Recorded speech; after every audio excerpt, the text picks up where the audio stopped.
નમસ્કાર દર્શક મિત્રો, હું યોગેશ પટેલ લાઈવ ભરૂચ ન્યૂઝ ચેનલમાં આપનું સ્વાગત કરું છું। નિહાળી આજના સમાચાર। સાવધાન ભરૂચવાસીઓ, જનતાના કામો માટે નહીં પણ પોતાના આર્થિક ફાયદા માટે પક્ષ પલટો કરતા દલબદલુ નેતાઓથી ચેતજો। નિહાળો આ વિશેષ અહેવાલ। ભરૂચ જિલ્લામાં સ્થાનિક સ્વરાજની ચૂંટણીનો બ્યુગલ વાગતા સત્તાના લાલચુ નેતાઓ પોતાની અસલી ચહેરો બતાવવાનું શરૂ કરી દીધું છે। ટિકિટ માટે એક પક્ષનો છેડો ફાડી બીજા પક્ષમાં જોડાવું હવે આ નેતાઓ માટે રમત બની ગઈ છે। ભરૂચમાં ભાજપ અને કોંગ્રેસના હજુ ઉમેદવારોની સેન્સ પ્રક્રિયા ચાલી રહી છે, જ્યારે આમ આદમી પાર્ટીએ પોતાના ઉમેદવારોની યાદી જાહેર કરી દીધી છે। પરંતુ આ બધાની વચ્ચે સૌથી વધુ ચર્ચા દલબદલુ નેતાઓની છે। આ એવા નેતાઓ છે જેમને પ્રજાના પ્રશ્નો કે વિકાસ સાથે કોઈ લેવા દેવા નથી। તેમને માત્ર પોતાની આર્થિક ઉન્નતિ અને સત્તાની ખુરશીમાં જ રસ છે। ચૂંટણી આવતા જ જે નેતાઓ પક્ષ બદલી રહ્યા છે તેમનો એકમાત્ર એજન્ડા વ્યક્તિગત લાભ છે। જે પક્ષ ટિકિટ ન આપે તેની સામે બગાવત કરી રાતોરાત પાર્ટીની વિચારધારા બદલી નાખતા આ નેતાઓ પ્રજાને શું જવાબ આપશે? શું આવા નેતાઓ ખરેખર જનતાના કામો કરશે કે પછી માત્ર પોતાની જ તિજોરી ભરશે? મતદારો હવે જાગૃત થવાની જરૂર છે। તમારો કિંમતી મત એવા નેતાને ન આપો જે પક્ષ પલટો કરી તમારી સાથે દગો કરે છે। આ વખતે દલબદલુ નેતાઓને ઓળખીને અને તમારા વિસ્તારના વિકાસ માટે સમર્પિત ઉમેદવારોને જ તમે પસંદ કરો અને તેઓને મત આપો તે જરૂરી બન્યું છે। હાંસોટમાં નર્મદા પરિક્રમા વાસીનો બાઇક ચાલક પર હુમલો કરતો વિડીયો વાયરલ થયો છે। ભરૂચના હાંસોટ વિસ્તારમાં એક ચોંકાવનારી ઘટના સામે આવી છે, જેમાં નર્મદા પરિક્રમા કરતા એક વ્યક્તિએ અચાનક જ બાઇક ચાલક ઉપર હુમલો કર્યો હતો। રસ્તા પરથી પસાર થઈ રહેલા બાઇક ચાલક પર પરિક્રમાવાસીએ ત્રિશુલ વડે હુમલો કર્યો હતો, જેના કારણે બાઇક ચાલક ગંભીર રીતે ઘાયલ થયો હતો। આ સમગ્ર ઘટનાનો વિડીયો સોશિયલ મીડિયા પર વાયરલ થયો છે, જેનાથી લોકોમાં ભય અને ચિંતા ફેલાઈ છે। ઘટના બાદ હુમલો કરનાર પરિક્રમાવાસી સ્થળ પરથી ભાગી ગયો હતો, પરંતુ પોલીસે તેને ઝડપી પાડી કાર્યવાહી કરીને તેને પકડી પાડ્યો હતો। પોલીસે તપાસ દરમિયાન જાણવા મળ્યું હતું કે આરોપી પરિક્રમાવાસી માનસિક રીતે અસ્વસ્થ હોવાનું સામે આવ્યું છે। હાલ પોલીસ દ્વારા વધુ તપાસ હાથ ધરવામાં આવી છે અને ઘાયલ બાઇક ચાલકને સારવાર માટે હોસ્પિટલ ખસેડવામાં આવ્યો છે। અંકલેશ્વર નેશનલ હાઈવે નંબર 48 પર ટ્રક પલટી ખાતા ટ્રાફિક જામ કલાકો સુધી જોવા મળ્યો હતો। ઘટનાની મળતી વિગતો મુજબ નેશનલ હાઈવે પર રિલાયન્સ પંપની બિલકુલ સામે એક માલવાહક ટ્રક પસાર થઈ રહ્યો હતો, ત્યારે અચાનક ચાલકે કાબુ ગુમાવતા ટ્રક હાઈવેની વચ્ચોવચ્ચ જ પલટી મારી ગયું હતું। અકસ્માત એટલો જોરદાર હતો કે ટ્રક જાણે હાઈવે પર શીર્ષાસન કર્યું હોય તેવી સ્થિતિ સર્જાઈ હતી। આ અકસ્માતને પગલે હાઈવે પર વાહનોની લાંબી કતારો જોવા મળી હતી અને કલાકો સુધી ટ્રાફિક જામની સ્થિતિ સર્જાઈ હતી। ઘટનાની જાણ થતાં જ પાનોલી પોલીસનો કાફલો તાત્કાલિક ઘટના સ્થળે દોડી આવ્યો હતો। પોલીસે ક્રેનની મદદથી પલટી ગયેલી ટ્રકને માર્ગ પરથી હટાવી ટ્રાફિકને પૂર્વવત કરાવ્યો હતો। સદનસીબે આ અકસ્માતમાં કોઈ જાનહાનિ થવા પામી ન હતી, પરંતુ હાઈવે પર સર્જાયેલા આ ટ્રાફિક જામને કારણે વાહન ચાલકોને કલાકો સુધી હાલાકી ભોગવવાનો વારો આવ્યો હતો। ભરૂચમાં દિવ્યાંગોએ સહાય યોજના સામે અવાજ ઉઠાવ્યો છે। 5G મોબાઈલ ફોનની જગ્યાએ 4G હલકી કક્ષાના મોબાઈલ ફોન આપતા મામલો અધિકારી સુધી પહોંચ્યો છે। ભરૂચ જિલ્લામાં દિવ્યાંગ સહાય યોજના હેઠળ આપવામાં આવેલ મોબાઈલ ફોન અંગે અસંતોષ વ્યક્ત કરવામાં આવ્યો હતો। દિવ્યાંગ અરજદારો દ્વારા જિલ્લા સમાજ સુરક્ષા અધિકારીને લેખિતમાં રજૂઆત કરી સરકાર દ્વારા આપવામાં આવેલ 4G મોબાઈલ ફોન સ્વીકારવાનો ઇનકાર કર્યો છે। અરજદારોનું કહેવું છે કે તેમને આપવામાં આવેલ લાવા કંપનીના 4G ટેકનિકલ રીતે નબળા છે અને ટોકબેક જેવી સુવિધાઓ વાપરતા ફોન ધીમો પડી જાય છે, જેના કારણે દિવ્યાંગ લોકો માટે ઉપયોગ મુશ્કેલ બની જાય છે। સાથે તેમણે જણાવ્યું હતું કે સરકાર દ્વારા પ્રતિ સાધન 20,000 રૂપિયા સુધીનું બજેટ ફાળવવામાં આવ્યું છે, પરંતુ તે મુજબ આધુનિક 5G સ્માર્ટફોન આપવાના બદલે નીચી ગુણવત્તાના 4G ફોન આપવામાં આવ્યા છે, જેનાથી બજેટ અને વાસ્તવિક ખર્ચ વચ્ચે ગેરસમજ ઊભી થઈ છે। અરજદારો દ્વારા માંગ કરવામાં આવી છે કે યોગ્ય તપાસ કરીને ગુણવત્તાસભર 5G મોબાઈલ ફોન આપવામાં આવે અને આ યોજના હેઠળ થયેલી ગેરરીતિની તપાસ કરી જવાબદારી સામે કડક કાર્યવાહી કરવામાં આવે। આ બાબતે જિલ્લા સમાજ સુરક્ષા અધિકારીને પૂછતા તેમણે જણાવ્યું હતું કે અરજદારોની માંગ અને રજૂઆત વડી કચેરી ખાતે મોકલી આપવામાં આવી છે અને આ મુદ્દે વહેલી તકે યોગ્ય નિર્ણય લેવામાં આવશે તેમ જણાવ્યું હતું। મારું નામ ચૌહાણ સુનિલભાઈ મનહરભાઈ છે। હું ભરૂચ જિલ્લા અંકલેશ્વર તાલુકાના નવા ધંધોયા ગામથી આવું છું। હું પોતે દ્રષ્ટિહીન છું અને મારી સાથે અહીંયાથી 50થી ઉપર બ્લાઇન્ડ મારા ભાઈઓ બહેનો છે. અને આજે સમાજ સુરક્ષાની ઓફિસે અમે બધા ભેગા થયા છે, કારણ કે સઘન સહાય યોજનાના ફોર્મ અમે ઓગસ્ટ 2025માં ભરેલા ઓનલાઈન, અને સમાજ સુરક્ષામાંથી જ ભરવામાં આવેલા. અને આ ફોર્મ વિતરણ ફેબ્રુઆરીમાં 12 ફેબ્રુઆરીના રોજ થયેલ, જેમાં અમને નીચલી કક્ષાના 409 છે લાંબા કામના ચાઇના મોબાઈલ આપ્યા છે. એ અમારા માટે કોઈ ઉપયોગી નથી, અમને કોઈ કામ લાગે એવા નથી. એટલે આ ફોન અમે આજ રોજ સમાજ સુરક્ષા ઓફિસે પરત કરવા આવ્યા છે. અને આના અન્ય જિલ્લામાં જેવા કે જુનાગઢ, મહેસાણા, રાજકોટ એવા જિલ્લામાં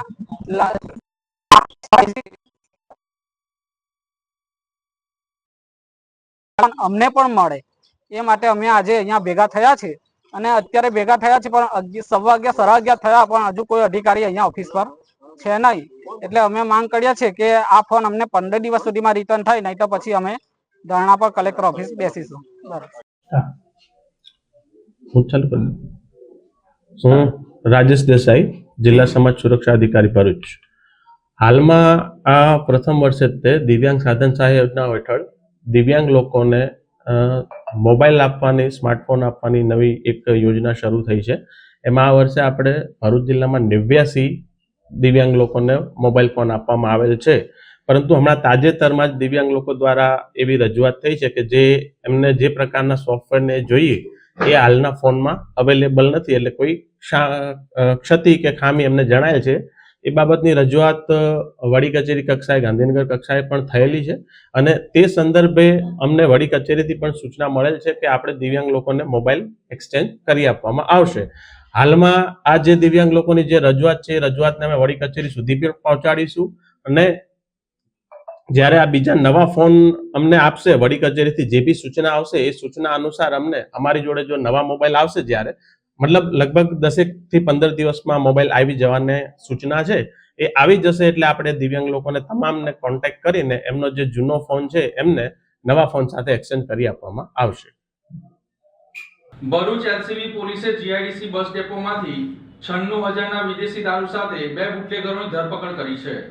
ભરૂચ લોકલ ક્રાઇમ બ્રાન્ચની ટીમે અંકલેશ્વર જીઆઈડીસી બસ સ્ટેશન વિસ્તારમાં પ્રોહિબિશન અંગેની સફળ રેડ કરી વિદેશી દારૂના મોટા જથ્થા સાથે 2 શખ્સોને ઝડપી પાડ્યા છે. પ્રાપ્ત માહિતી અનુસાર ભરૂચ એલસીબીના જવાનો અંકલેશ્વર શહેર બી ડિવિઝન પોલીસ મથકની હદમાં પેટ્રોલિંગમાં હતા. તે સમય દરમિયાન મળેલી બાતમીના આધારે સુરત તરફથી કેટલાક શખ્સો દારૂના જથ્થા સાથે હેરાફેરી કરી રહ્યા છે.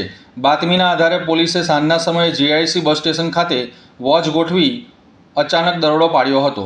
આ કાર્યવાહી દરમિયાન સ્થળ પરથી સુરતના જહાંગીરાબાદ વિસ્તારમાં રહેતા હેમંતભાઈ ઈશ્વરભાઈ વાણંદ અને સચિન વિસ્તારમાં રહેતા મનુભાઈ ભગુભાઈ વાણંદને પોલીસે કોર્ડન કરી ઝડપી પાડ્યા હતા. પોલીસે તેમની પાસેથી ભારતીય બનાવટની વિદેશી દારૂની કુલ 51 નંગ મોટી બોટલો, જેની કિંમત 81,250 થાય છે, તે જપ્ત કરી હતી. આ ઉપરાંત પકડાયેલા આરોપીઓ પાસેથી મોબાઈલ ફોન, 3 બેગ, રોકડા 3,000 અને અન્ય સામગ્રી મળી 96,250નો મુદ્દામાલ કબજે કરવામાં આવ્યો હતો.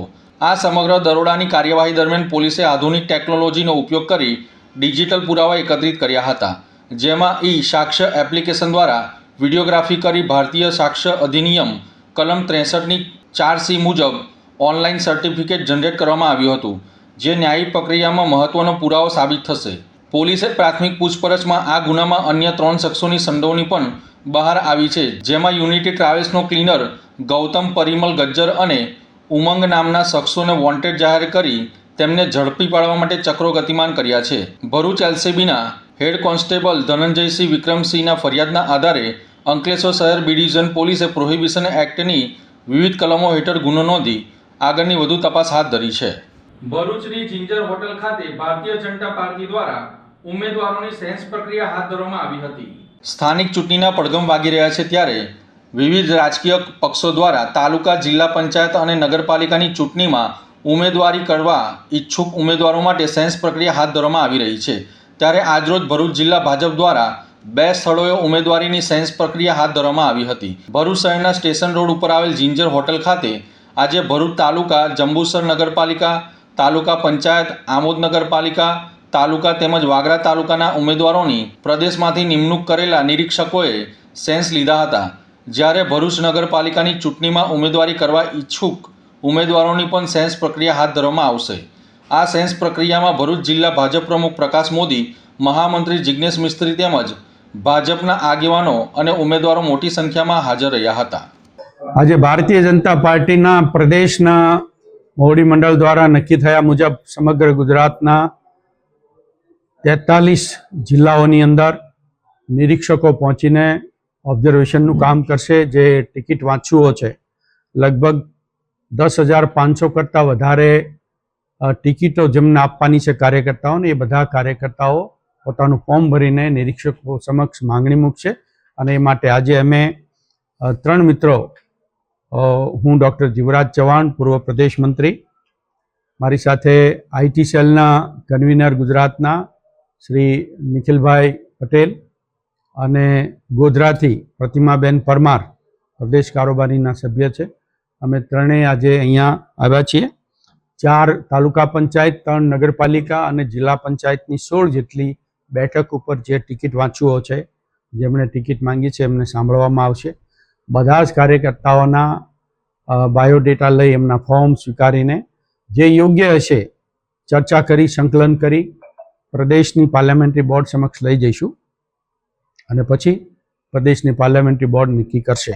તો આજે અમે 3 મિત્રો અહીંયા ભરૂચમાં જિંજર હોટલમાં નિરીક્ષકો તરીકે કાર્યકર્તાને સાંભળવા આવ્યા છીએ.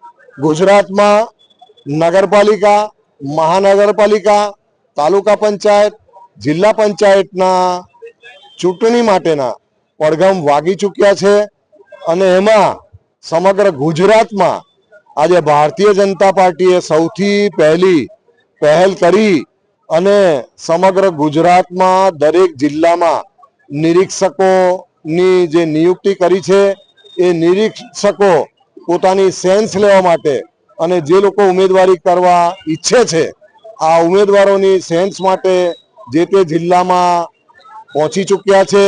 આજે ભરૂચ જિલ્લામાં પણ 2 સ્થાને નિરીક્ષકો આવી પહોંચ્યા છે. એક ભરૂચમાં શેઠના પ્લાઝા સ્ટેશન રોડ પર આવેલી જિંજર હોટલ એમાં, અને અંકલેશ્વર મુકામે ગોકુલ રિસોર્ટ જીઆઈડીસી પાસે, ત્યાં પણ નિરીક્ષકોની ટીમ આવી છે. અને જે લોકો ભરૂચ જિલ્લામાં 4 નગરપાલિકા છે, તો આ નગરપાલિકા માટે તાલુકા પંચાયત અથવા જિલ્લા પંચાયતમાં જે લોકો ઉમેદવારી કરવાના છે, એ લોકો પોતાનો બાયોડેટા લઈ અને પોતાની રજૂઆત માટે નિરીક્ષકો પાસે પહોંચે એ માટે એક સુંદર અને સારી વ્યવસ્થા આ બંને સ્થળ પર કરવામાં આવી છે. ભરૂચમાં આપ અને કોંગ્રેસ પાર્ટીના 50 થી વધુ કાર્યકરો ભાજપમાં જોડાતા રાજકીય ભૂકંપ જોવા મળ્યો છે. ભરૂચ શહેરમાં રાજકીય હલચલ તેજ બનતી જોવા મળી રહી છે. આમ આદમી પાર્ટી તેમજ કોંગ્રેસ સાથે જોડાયેલા અનેક કાર્યકરો ભાજપમાં જોડાયા છે. ભરૂચ ખાતે યોજાયેલ કાર્યક્રમ દરમિયાન જિલ્લા ભાજપ પ્રમુખ પ્રકાશ મોદી, ધારાસભ્ય રમેશ મિસ્ત્રી અને જિલ્લા મહામંત્રી જિજ્ઞેશ મિસ્ત્રીના હસ્તે કોંગ્રેસના પાલિકા પૂર્વ ઉમેદવાર શંકર પટેલે ભાજપનો ખેસ ધારણ કર્યો હતો. આ પ્રસંગે આમ આદમી પાર્ટી અને કોંગ્રેસના મળી કુલ 50 થી વધુ કાર્યકરો ભાજપમાં જોડાયા હતા. આ કાર્યક્રમ દરમિયાન ભાજપના આગેવાનો દ્વારા જોડાયેલા કાર્યકરોનું સ્વાગત કરવામાં આવ્યું હતું અને પાર્ટીની નીતિ વિધિઓ અંગે માહિતી આપવામાં આવી હતી. આ જોડાણને આવનારા સમયમાં રાજકીય સમીકરણોમાં મહત્વપૂર્ણ માનવામાં આવી રહ્યું છે. દેશના વડાપ્રધાન શ્રી નરેન્દ્રભાઈ મોદીના નેતૃત્વમાં, રાજ્ય સ્તરે આપના મુખ્યમંત્રી શ્રી ભૂપેન્દ્રભાઈ પટેલના નેતૃત્વમાં, તેમજ પ્રદેશ પ્રમુખ શ્રી જગદીશભાઈ વિશ્વકર્માના નેતૃત્વમાં અને સાથે સાથ ભરૂચ સ્તરે શ્રી રમેશભાઈ મિસ્ત્રીના નેતૃત્વમાં જે વિકાસલક્ષી કાર્યો આગળ ધપી રહ્યા છે, એ વિકાસલક્ષી કાર્યોમાં અમે એક નાનું ખિસકોલીની જેમ એમને વેગ આપવા પાર્ટીમાં જોડાયા છે. સાથે ભારતીય જનતા પાર્ટી આજે એક મોટા સ્તરે છે, એવા અમે આ મોટા સ્તરે અમે જનસેવા આપી શકીએ એ હેતુસર અમે જોડાયા છે પાર્ટીમાં. અમારો એક જ હેતુ છે કે જનસેવા, વિકાસ અને લોકહિતના પ્રશ્નોનું નિરાકરણ લાવવું. સાથે મારી આ જ ઉર્જા અને પ્રતિબદ્ધતાથી હું પાર્ટીમાં સેવાકીય કાર્ય આગળ ધપાવીશ. અસ્તુ. ભારત માતા કી જય. ભારતીય જનતા પાર્ટી કે જે એકાત્મ માનવવાદ અને છેવાડાના માનવી સુધી અંત્યોદયના વિકાસ માટે જે કાર્યરત છે અને વિશ્વની સૌથી મોટી એક રાજકીય પાર્ટી તરીકે જેની સંખ્યાની નોંધણી થઈ છે એ રાજકીય પાર્ટીમાં આજે ભરૂચ જિલ્લાના મુખ્ય કાર્યાલયમાં આમ આદમી પાર્ટીમાંથી ભારતીય જનતા પાર્ટીમાં પ્રવેશ કરનારા મુખ્ય જે લીડરો છે એમાં શંકરભાઈ માછી, આકાશભાઈ મોદી અને તેજેન્દ્રસિંહ મહારાઉલજી, એ ઉપરાંત ચાવજ ગામના રાળપોર ગામના મુસ્લિમ આગેવાનો આ પણ મોટી સંખ્યામાં જોડાયા છે. આજે 50 ઉપર સંખ્યામાં સૌ આગેવાનો અને કાર્યકરો ભારતીય જનતા પાર્ટીનો ખેસ પહેરી અને ભારતીય જનતા પાર્ટીમાં જોડાયા છે. આ તમામ લોકોનું અમે આજે મહાવીર જયંતિના દિવસે ખૂબ જ ઉમંગભેર એમનું સ્વાગત કરીએ છીએ અને સૌનો સાથ, સૌનો વિકાસને વરેલી આ ભારતીય જનતા પાર્ટીમાં જ્યારે આપ સૌ જોડાયા છો ત્યારે એક પરિવારના સભ્ય તરીકે આપ સૌનું પણ અમે ઉષ્માભર્યું સ્વાગત કરીએ છીએ. અમારી સાથે જ્યારે આપ જોડાયા છો અને ભરૂચના લોકપ્રિય ધારાસભ્ય રમેશભાઈ મિસ્ત્રી એ પણ અહીં ઉપસ્થિત છે. અમારી સાથે અમારી ટીમના જિલ્લાના મહામંત્રીશ્રીઓ જિજ્ઞેશભાઈ મિસ્ત્રી, નરેન્દ્રસિંહ પરમાર એમજ પરેશભાઈ પટેલ, એ ઉપરાંત ઉપપ્રમુખ મનોજભાઈ મહેતા અને સૌ ભારતીય જનતા પાર્ટીના ભરૂચ શહેર અને જિલ્લાના આગેવાનો પણ અહીં આપ સૌને આવકારવા માટે અહીં ઉપસ્થિત છે. આપ સૌનું ભાવભીનું સ્વાગત છે. તો આ હતા આજના સમાચાર. નવી ઘટનાઓ સાથે ફરી મળીશું. ત્યાં સુધી જોતા રહો લાઈવ ભરૂચ ન્યૂઝ ચેનલ. નમસ્કાર.